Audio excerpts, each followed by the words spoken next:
সন্দ্বীপের দেলোয়ার খাঁ সড়ক ইতিহাস, গুরুত্ব ও বর্তমান বাস্তবতা।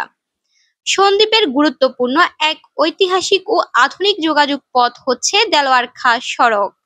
এটি শুধু একটি সড়ক নয়, বরং এক ঐতিহ্যের নাম। সন্দ্বীপের গর্বিত অতীত এবং সমৃদ্ধ বর্তমানকে এক সূত্রে গেঁথে রেখেছে এই রাস্তা। দেলোয়ার খাঁ সড়কের নামকরণ করা হয়েছে সন্দ্বীপের স্বাধীন শাসক দেলোয়ার খাঁ, অন্য নাম রাজা দিলাল এর স্মরণে।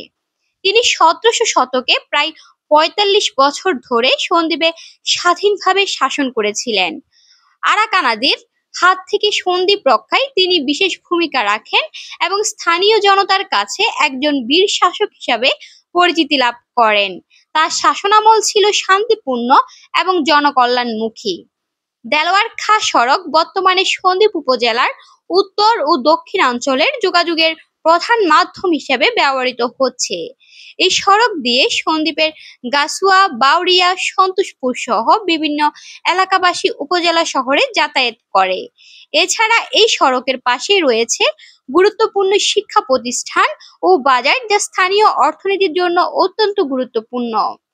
সম্প্রতি দেখা যাচ্ছে কোরবানির ঈদ সহ বিভিন্ন সময় এই সড়কের ওপর গরুর হাট বসানো হয়, ফলে সড়ক বন্ধ হয়ে যায়, সৃষ্টি হয় যানজট এবং জনভোগান্তির চরমে পৌঁছায়। পশুর বর্জ্য অপসারণ না করায় পরিবেশ দূষণও বাড়ে। তাছাড়া রাস্তার কিছু অংশ এখনো কাঁচা, যেখানে বর্ষা মৌসুমে কাদামাখা পথের কারণে যান চলাচল ব্যাহত হয়। অনেক জায়গায় ড্রেনেজ ব্যবস্থা না থাকায় বর্ষায় পানি জমে যায়। স্থানীয়দের দাবি, দেলোয়ার খাঁ সড়ককে দ্রুত লেন উন্নত করা প্রয়োজন। পাশাপাশি রাস্তার পাশে ট্রাফিক সাইন, রাস্তার আলোকসজ্জা এবং ড্রেনেজ ব্যবস্থার উন্নয়ন চাওয়া হচ্ছে।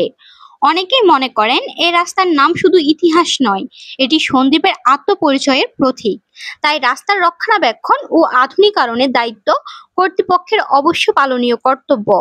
দেলোয়ার খাঁ সড়ক সন্দ্বীপের ইতিহাস, সংস্কৃতি এবং জনজীবনের সঙ্গে ওতপ্রোতভাবে জড়িত। এটি সঠিক রক্ষণাবেক্ষণ ও আধুনিকায়ন না হলে শুধুমাত্র একটি রাস্তার সংকট নয়, বরং এটি ঐতিহাসিক উত্তরাধিকার রক্ষার ব্যর্থতা হিসেবে গণ্য হবে। প্রিয় দর্শক, সবার ভিডিওটি ভালো লাগলে শেয়ার করবেন।